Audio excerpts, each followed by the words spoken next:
36 people killed so far, dozens more injured, and more than 50 people were rescued from the water. The Coast Guard continuing those searches today. Right now you're looking at video from what is happening right now in Maui, in the community of Lahaina there. That was just absolutely devastated by wildfires there on Tuesday night. It's hard to put into words some of the damage and destruction that you're seeing there. About 250 buildings have either been damaged or destroyed since those fires started. Today, they're continuing search and rescue operations for people who may have jumped into the water, people who may have been in their homes when these fires started, and thousands are still without cell service. On top of that, the shelters, there's only 4 of them there. Those are completely overrun. They need all the help that they can get right now in Maui. This is actually the deadliest U.S. wildfire since the Camp Fire back in back in California in 2018, where 85 people died, and again 36 people killed in this fire so far. Yesterday, that death toll was 6, so that number going up and going up very quickly. I'm standing in front of Thanks for joining us for this 13 Plus Live update today, or 13 Plus FastCast. I'm Anna Orsini. This is the big story that we're following nationally because a major wildfire damaging, destroying a part of the country where a lot of people go on vacation, a lot of people feel safe in a place that really is just kind of untouched by tragedy like that. And today we are following the very latest from Maui, and we are following the very latest from Chelsea Davis, who's there on the ground looking at some of that damage in Lahaina and also some of the rescue efforts underway, because right now Hawaii needs all the help that they can get. So let's go ahead and listen in. I'm standing in front of what's left of King Kamehameha III School here on Front Street. It was established in 1913, and as you can see behind me, it has been completely destroyed by the fire. Nothing left. Everything has burned, from the fence to the roof to the structures. And then when you look this way, this is Front Street. You can see it is completely unrecognizable. Power poles down on the ground, power lines as well. And over to my right is that iconic banyan tree that went up in flames as well. People here tell me this area will never be the same. I took a boat with Maui firefighters out to Lahaina on Wednesday to survey the devastation. There I met Brian Sizemore, who gave me this video. He took this video Tuesday night around 7 p.m. It shows the horror on Front Street, Lahaina Harbor up in flames. Still get dead bodies in the water floating and on the seawall. We've been pulling people out, trying to save people's lives. And I feel like we're not getting the help we need, you know? Oh my God. You can see the emotion on born and raised Lahaina resident Kekoa Lansford's face and feel his pain. I saw the bodies as well. This is a nationwide issue at this point. Yeah, we need help, a lot of help. We gotta get people down here. We need funds allocated for fixing our home. We are out here working. He took me to his home that has burnt to the ground and drove me around Lahaina town, where it was difficult to see historic landmarks gone. Honestly, I couldn't even figure out what was going on. Half the time I never know where I was, but I just knew that it had choked smoke, and I couldn't tell where I was sometimes. Sometimes I could. You know, it's a short road, Front Street. If you guys walk down the street, you see it's completely burnt. And if I saw somebody, I helped them. Kekoa said he left during the fire to take his family to safety, but he came back. Because I felt like these guys wasn't going to get help. Because I seen so much people walking, and that's what we do in Lahaina. We don't leave people behind, you know? That's just how we roll. He says Lahaina will rebuild, but they sure need a lot of help. Reporting in Lahaina, Chelsea Davis, Hawaii News Now. Okay, so when we think about something like this and we think about wildfires specifically, you worked in Oregon, I worked in Oregon, you talk about the perfect ingredients for a wildfire, all of the right conditions being there. Unfortunately, I think this is one of those situations where we saw that. What is the contributing factor that led to a fire in a place that's not used to seeing wildfires like that? It's pretty much the gusty winds that really took toll of it yesterday, and that's what we were kind of breaking it down, and it's just devastating to see. Lahaina, I was back there in 2016, and it's just like everything is just gone. Yeah, I was there in 2018. Yeah, and so it's just I think everyone across the country is actually feeling this one. So taking a little bit of a closer look for you there in Lahaina, the wind speeds way calmer today. So that's some really good news for that in the firefighting efforts.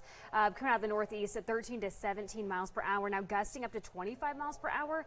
Now, mind you, yesterday those gust wind speeds were up to 70 miles per hour. Whole different story today, and that's pretty much stemming from the hurricane to the south. In fact, Dora, that's bringing those stronger windy conditions. Now, yesterday we were tracking 50 mile per hour, 70 mile per hour, but in fact those are starting to slowly taper down just slightly, a little bit though. So those wind speeds will start calming down today, which is greater for those firefighting efforts. So that's some good news, and much relief is needed. Unfortunately, no rain though on the horizon when it comes to the island or Lahaina as a whole. The good news is any advisories, they had red flag warnings in effect yesterday. Those have since expired.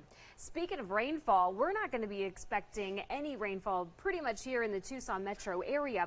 However, already picking a little bit of conditions here south of the Benson area, along with some cloudy conditions. A little bit of Douglas is seeing some as well. Temperature-wise, not too bad at all. 92 degrees in Tucson, 84 if you're in Sierra Vista, 91 for Safford, 90 for Nogales, 94 in Marana, 88 degrees in Benson, 79 for our friends down in Bisbee. It's not going to be pretty much a toasty day on tap. In fact, the 90s are going to be sticking around for a little bit the next couple of days. But today's forecast, 101 by that 3 o'clock hour, and then cooling down to those 90s by that 7 o'clock hour. What's the rest of the day have in store for us? Well, some potential for rain, but mostly if you're on the Cochise County side, not so much for the Tucson metros. So around that 4:45, so later on this afternoon, Bisbee, Tombstone, Sonoyta, Tubac, Nogales, Wilcox, around 5 o'clock, Saurita, Sonoyta, Tubac, parts of Benson, Wilcox picking up a little bit of storms there. Sweeping through Tucson possibly later this evening, so around 7:30, 8, 8:30, heading into 9, even 10 o'clock. So it's kind of an interesting deal here when it comes to these rainy conditions for the next 24 hours or so. Possible scattered showers this evening, and then even switching over to tomorrow morning. 102 for the high today in Tucson with a slight chance for rain. Sierra Vista, 40% chance for rain with a high of 93, 95 for Nogales with a 30% chance for rain, 96 in Douglas with a 40% chance for rain. Oro Valley, 103, Green Valley, 99, Tanque Verde, 101, and 95 degrees for our friends over in the Benson area. 30% chance for rain if you live in Green Valley and also in Benson. That 7-day forecast looking a little cool tomorrow. 99 degrees for our high with a 40% chance for rain. And you might even be going to work or dropping the kiddos off with a little bit of sprinkles there. So be mindful of that. On Saturday, 97. 30% chance for rain. The triple digits back in the forecast starting on Monday, continuing pretty much throughout the rest of the week. So enjoy the 99, 97 because, Anna, once we see the midweek come next week, we're already climbing up to 107. I mean, I will take 2 days of and a it's break. on a weekend. Yeah, and that never happens. No, it's it doesn't. always the opposite way. We always get the nice weather like a Monday and a Tuesday, and then it's like 110 by Friday. So you can actually go out and enjoy, have fun with the family this weekend. Yeah, actually go outside this weekend. It's okay. It's a big weekend for us. Yeah, Okay, it's thank great. you, Allie. Appreciate it. Well, taking a look at another story we are following closer to home today. This is from Tucson Police. They announced a pretty big weapons and ammunition bust. You can take a look at the story for yourself. It's on our website. But they say that this happened last week. They stopped a pickup truck along I-10. During that search, you can see the pictures right there yourself. But look at that list of everything that they found inside of that truck. I mean, 15,000 rounds of ammunition, just a ton of weapons in that car. Now, on top of that, they say that they connected a storage facility in Nogales to the pickup truck driver, and so they actually obtained a search warrant, went to that storage unit, and that's where they found all of the following items on that list. So right now, this investigation is with ATF. They responded to the scene. They're continuing that investigation, but a pretty big deal when you think about the amount of weapons that they seized, and thankfully they were able to do that. But this story's up on our website if that's something that you would like to go ahead and check out. It's right there on our homepage. You can go look at that right now. And then another story that we're following today here closer to home in Pinal County right now, people say that they were given 3 months notice to leave. They were told that they have to move, that the space that they were living in and the residences were actually put up for sale near the air park. 3 months, and a lot of people say that they don't have anywhere else to go. One woman actually moved in 5 days ago and then was told she would have to turn around and leave. Shelby Slaughter talked to some of those people about what they're feeling right now and what exactly comes next for them. I have nowhere to go. I don't feel that it's enough time because a lot of people that live here are extremely low income. Elaine Searer is just one of 40 people who now have until the end of the month to find a new place to live. She moved in at the Pinal Air Park just 5 days before Pinal County gave her notice that they had other plans for the property, forcing her out. Because it was hard moving in anyhow. It took every dime we had, and then some. Like, my sister helped me to get here and get in. And just when we got settled, it was like, hey, you're not going to have a home anymore. According to the county, homes like Searer's and Fightline Bar and Grill are set to be torn down. The county says these buildings aren't up to code. That leaves owners Kathleen and Thomas McGilvra wondering what to do next after managing the restaurant since 1996. Why did we even come here? You know, we put our lives and our souls into this. Restaurants like the Flightline Inn are few and far between out here just north of Marana. And the McGilvras say it's going to hurt a lot of people when they close in a couple of weeks. There's only 2 other restaurants here. There's nothing at Redbox. There's nothing at Picacio's. There's us and there's Circle S. But even with just a couple more weeks in business, Kathleen says she's already seen a difference in business since the 90-day notice was posted. Yeah, and we had just started to get a great crowd in here because we were doing beautiful night dinners, steaks and scampi and all kinds of stuff, and they were loving every bit of it. And this place was packed. And ever since he started that 90-day thing, now it's Pinal County doesn't care. The county doesn't have much to say on the matter and tells me they're still working through how to handle this situation. They sent over this brief statement saying, regarding the Pinal Air Park, the Pinal County Board of Supervisors will be discussing this issue further in executive session.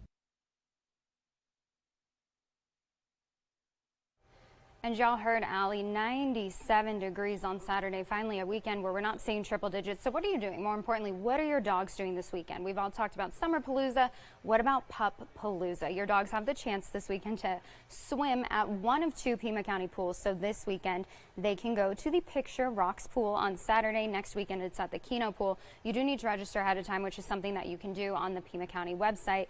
Dogs under 30 pounds will be able to swim this Saturday from 9:30 to 10:30, and then the bigger dogs from 11 o'clock to noon. Again, this is this weekend at the Picture Rocks pool. Now, please be sure to pick up after your pets, and if your dog is maybe something like mine and doesn't get along so well with others that you just met, maybe it's best to leave them at home. But if you have pups who love to swim, maybe you don't have a pool at home, this is a perfect option for you this weekend. Speaking of pups, did you know that today is National Spoil Your Pup Day? If you live in my house, that's every day. But we asked you, how are you planning to spoil your dog? And a lot of good responses on Facebook. Look at this little guy there, that pug. He eats a steak. For his birthday, he gets a whole one, and then every other day he gets, if they make a steak, he gets about half of one. And he's a tiny little thing, so cute. Look at all these dogs. Miss Ellie Mae, definitely dogs on the furniture allowed in that house. Max, he's dining at the table in San Diego, like he's just part of the family, just a human. And so many other puppies. Let's scroll down, see who else we can see. Gus, Luna, she loves holding hands. What a precious pup. So weigh in on our Facebook page. Tell us how you plan on spoiling your pups today. And of course, we just want to see the pictures of your dogs. So be sure to share that with us. And who knows, for the next update, you could be featured in our next FastCast when you weigh in on some of these posts. So we love you guys sharing your pictures and just letting us know what you're thinking, what you're doing for your dogs today. Look at Maggie. She gets shampoo and a shortcut to keep cool. Oh, very sweet. This one drives. Look at her. So cute. Oh, absolutely precious. So weigh in on our Facebook page. Let us know what you're doing for your doggies today. And thanks for joining us for this 13 Plus FastCast. We hope you have a great rest of your Thursday. Enjoy some of that cloud cover out there, and then enjoy some of the cooler temperatures tomorrow. And on Saturday, we'll be sure to keep you updated on anything that we learned today about Maui and some of the other stories that we're following here closer to home. And we'll see you back here at 2:30. Have a good rest of your Thursday.